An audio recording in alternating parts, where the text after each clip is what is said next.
Hi there everybody, it's UK independent Stampin' Up demonstrator Halsey here from slimandstylish.com. Thank you very much for joining me today. Today I have this card for you which I created last week. My brother asked me to create a card for my mum for her birthday. So it was a card for a feminine recipient, but it was being sent from a male, so it needed to still have that masculine edge to it and not be too flowery.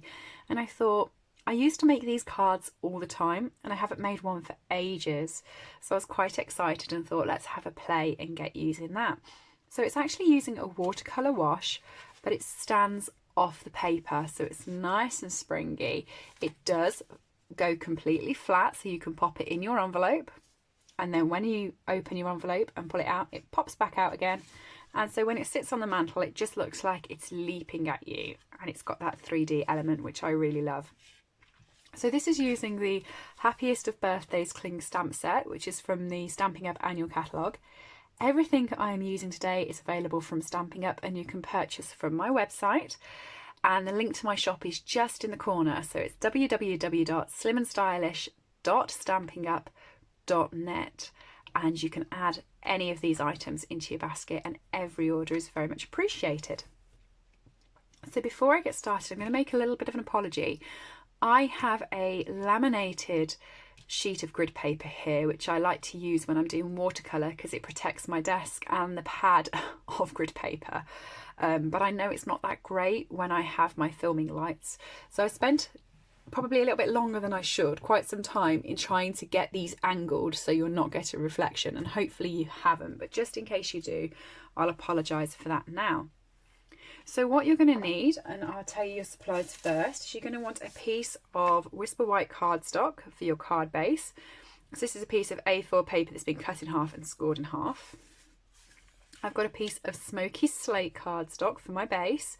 So this is 10 centimetres by 13.85 centimetres. Ignore that. It's 10 centimetres by 14.25 centimetres. I've got a piece of Whisper White cardstock. This is 9.5 centimetres by 13.85 centimetres, so that's where that's come in. And then I've got a piece of our watercolour paper, and this one is cut at 3 inches across, which in centimetres is, because I've given you everything else in centimetres, I should really give you that in centimetres as well. 8.2 centimetres, and I've actually left it at the full length. So our watercolour paper comes in a pack this size, so you'll notice I haven't took anything off the length. I have just cut it down here, so at that 3 inches. Okay, and then that's going to sit on top of there like that. You'll notice there's not much difference in the height, there's more difference in the width, and that's because it does bend. Okay, so I'm going to start off with the watercolour sheet of paper, and I'm going to get my Stamparatus, which you'll definitely need some sort of stamp positioning tool for this, because you want to make the words as crisp and as deep as anything so that they really still stand out from the watercoloured wash. Okay, so I'm going to pop that in. I always use grid paper with my Stamparatus. I've got the lovely foam mat, so we have a gorgeous foam mat that's here. Love that. But I do try to pop a grid paper in, and then I've marked on the grid paper where I put my paper, just in case it does move, because I'm not, if you've watched my videos, you know I'm a shaker, can't help it. Interestingly, I'm not shaky when I'm in my classes, or when I'm just crafting by myself, but as soon as I pop the camera on, my hands are just whoa. So I'm just going to position that towards the centre of the watercolour paper. Move my magnets in a bit. Good lesson here. Whenever a demonstrator tells you not to move your magnets too close together because they attract and they snap, that is why my magnets are snapped. Okay, that's not fallacy, that happens. Of course, it's happened to me. So I'm just going to pick this up. I'm using Stays On. So the rule of thumb really is if you're going to be using any alcohol colours, so if you're going to be using blends, things like that, you want to use the Memento ink pad. But when it comes to playing with water, so if you're going to be using either our water-based inks or watercolour wash, our watercolour pencils, you want to use StazOn, because then it's not going to blur, so that's going to be a lot better. And I know a lot of people don't like using StazOn because it stains your stamps. We have a StazOn cleaner in the catalogue. It's quite handy. I was just trying to see if I could grab it to show you, but it's like a quinoa. There we go. It's just a little bottle. It's got a little foam tip at the top, and you wipe it on your stamps and it magics away all of the StazOn. So if that's the reason why you don't use StazOn, there is a cleaner. So you really want to get this as crisp as possible. Now, watercolour paper is indented. It's not completely flat. It's not like our Whisper White paper. It's got lots of little bits of texture on it. So you'll notice that the stamp, I don't know whether you can see that clearly actually, it's got a lot of texture on when I've actually stamped it. So you're going to do that, I don't know, 4, 5 times. You're really just going to make sure that the ink has transferred to the paper perfectly. What you can do is you can heat emboss. That's fine. I've chosen not to heat emboss. If I was doing a normal watercolour wash and wanting to keep my paper perfectly straight and then attaching it to something, I would consider heat embossing it and heat setting it. But because I want the paper to bend and the heat embossing is quite firm, I'm just going to keep it to ink to encourage the natural bend of the paper. Okay, so hopefully this will be the one. I'm just going to do one more over the Happiest because I'm not very happy on the H and the A, but everything else is fine.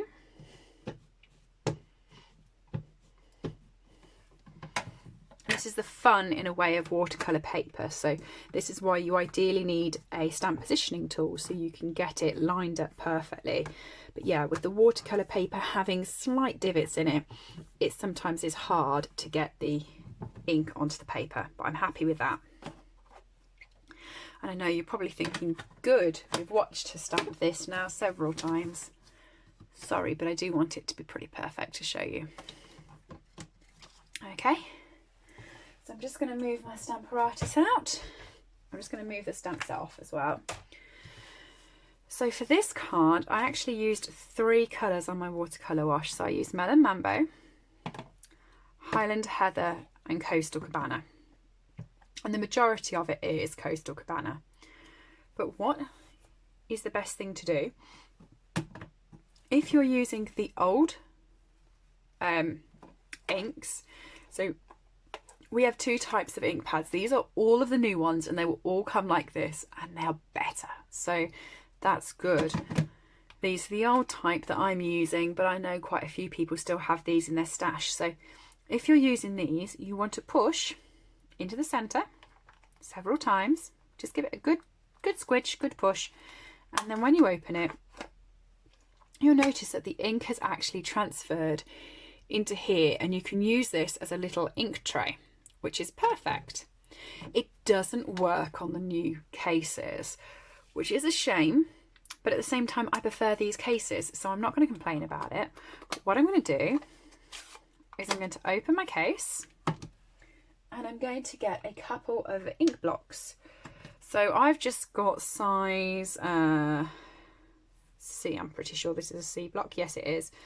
You don't want to be too small. You want to have enough space on the block, and you just want to drop the block in, push it down and get the ink onto the block like that.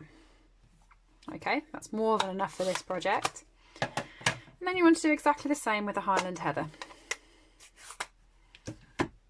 Push it down and transfer the ink onto the block.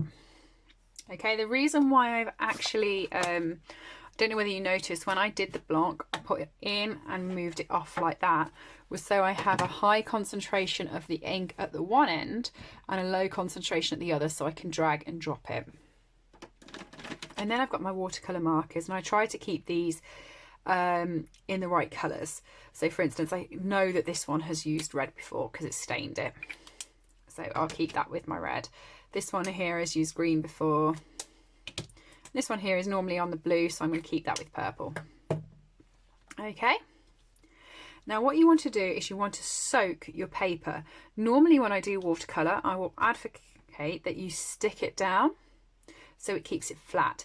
But for this, that is the last thing you want to do. You want it to just pop off the page, okay? So I'm going to soak this completely. So I'm using my spritzer tool just to get a good healthy layer of water on there. Okay. And I'll start off with Coastal Cabana because there's more Coastal Cabana than anything else. So I'm just going to push on the actual, so on the watercolour pen, you've got a cylinder here. You pop your water into there. And then you push the cylinder and the water will come out the nib, and you can then just do that. And I'm just going to play with this. So you'll notice as I add it to the card, it'll automatically go with the water.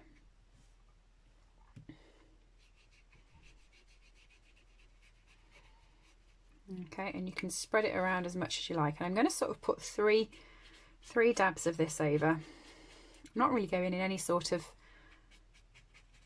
specific place. I'm just playing with where I want the colour. And you'll notice it spools in some places. That's absolutely fine. Okay, I'm then going to come with the pink because it is the next sort of wow bright colour. And I'm not using too much pink because it is really bright, but I'm going to add quite a lot of water to it to really wash it down. So you can always test this on a piece of paper first and see how dark it is. But this is why I try to drag the colour away so you can get to the lightest colour at the edge if you wanted to. And I'm just going to pick that up. My paper started going wet, so you can always drop some water in directly from your aqua marker. And Stampin' Up! Now do their own aqua markers, which have got different size nibs and stuff, so that's exciting, I think. You want to keep your paper as wet as possible, so keep dragging the water.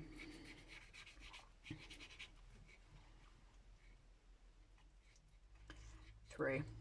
And it doesn't matter if you go over the Coastal Cabana, that's not a problem at all. You just want to keep spreading the colour.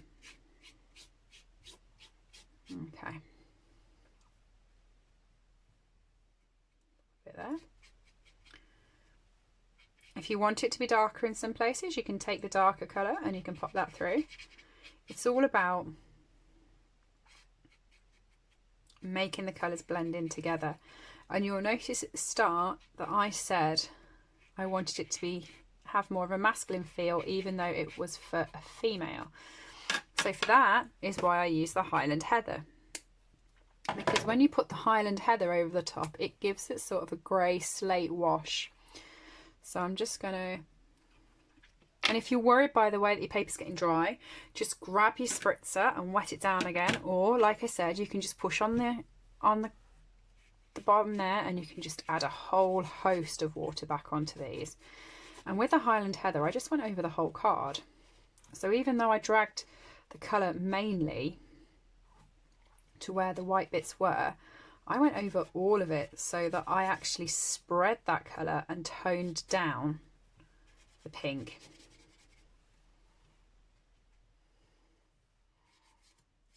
You'll notice after a while the card is so wet that it just stuck to the laminate background and actually staying straight, which is fine. It's all about how you dry this.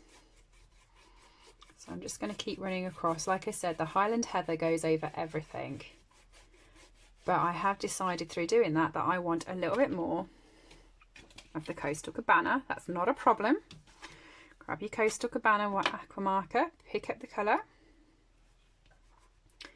go over the top, just keep playing with the colour.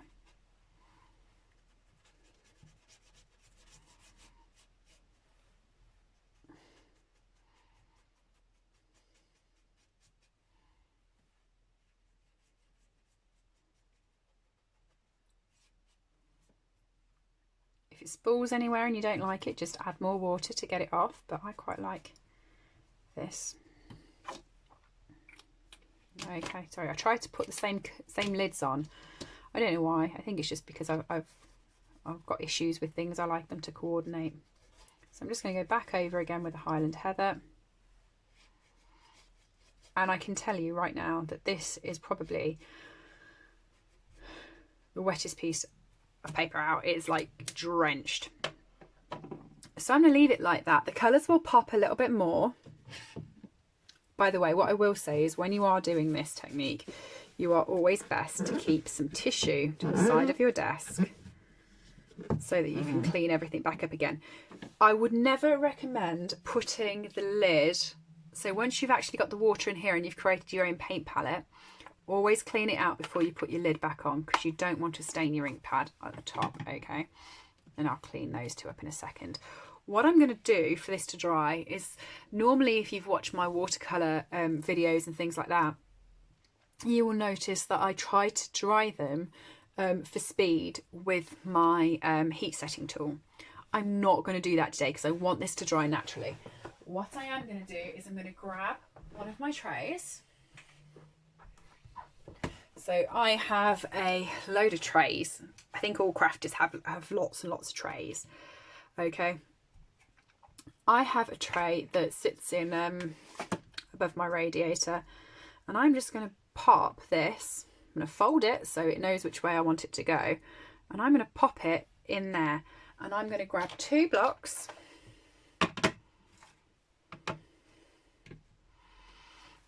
just to give it the idea of how I want it to sit. Okay, and you don't want it to sit too much. That's very slight, because you're going to get a pool of liquid in the middle. You don't want a pool, you want it to still be, see there, that's what I mean, there's your pool of water. You want it to still sit flat so that it doesn't pool, but you want it to get the hint that that's the way you want it to bend rather than the other way. Okay, and I'm going to stop the video now, and I'm going to join you tomorrow when that is dried, and we're going to create, either tomorrow or in a couple of hours, whenever that has dried off, I'm going to then finish creating the card for you. Okay, so I will see you with a tidy and clean desk. But this is why I like laminating my my grid paper, because I can just come along now with a piece of handy tissue paper and just wipe that off, and it's good to go again without destroying my desk. Okay, thanks for joining me, and I will see you in 2 or 3 seconds. All right, the new video will loop straight onto the end of this one, so you don't have to exit and go into another one. I will edit it so they play next to each other. Okay. Hi there, everybody. I'm back. So it's been about 3, probably 4 hours, and it's dry now. As you'll notice, it's actually dipped quite a lot in the middle. That's helped by having the blocks, because the water has now ran into the middle and it's made that bit heavier. So it's actually already got a really nice curve on it itself. So you don't have to do anything else with that. Just leave it as it is. That is the perfect curve that you want. You'll notice this one is a little bit more on the pink side. The Melon Mambo has come out more. If you didn't like that, not a problem. Get your laminated sheet back out. You'll notice I'm back onto my pad. And go over it. You can always wash over it again and pop some more Coastal Cabana in. Or when I was doing it, I just could have put more Coastal Cabana in and made it darker. But I still quite like this one, so I'm going to keep going ahead. I have actually already scored my Whisper White cardstock. So this was a thick piece of Whisper White cardstock, cut in half and scored in half. I folded and burnished it, and I have stuck my smoky slate panel on already, and that is purely because I'd started filming and then noticed I was filming portrait rather than landscape, so I needed to stop, and that's where I noticed it and stopped there. So the smoky slate is 14.25 centimetres. No, 14.25 centimetres by 10 centimetres, okay? I've got a piece of Whisper White for the middle. I'm sticking them with my trusty Tombow. And the Whisper White, This is 9 centimetres by 13.25 centimetres.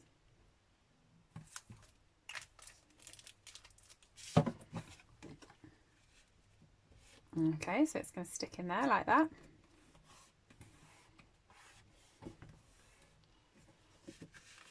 Okay, and then all you're going to do with this is you want your Stampin' Seal Plus, or you can use Seal if you wanted to, and you want to apply it directly onto your Whisper White cardstock, okay, because you don't want to bend this.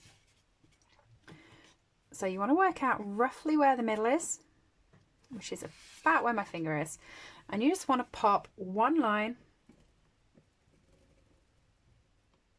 of adhesive across there. So I've gone from here to here because I'm allowing for the gap straight in the middle. And then all I'm going to do is place this on.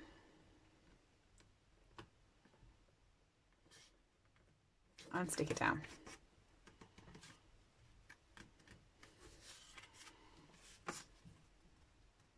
Okay. To decorate it, I'm using this is the shimmer ribbon that comes with the Peony Suite. So I'm just going to make myself a little bow.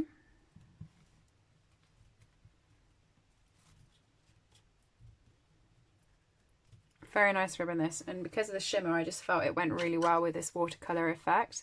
If you wanted to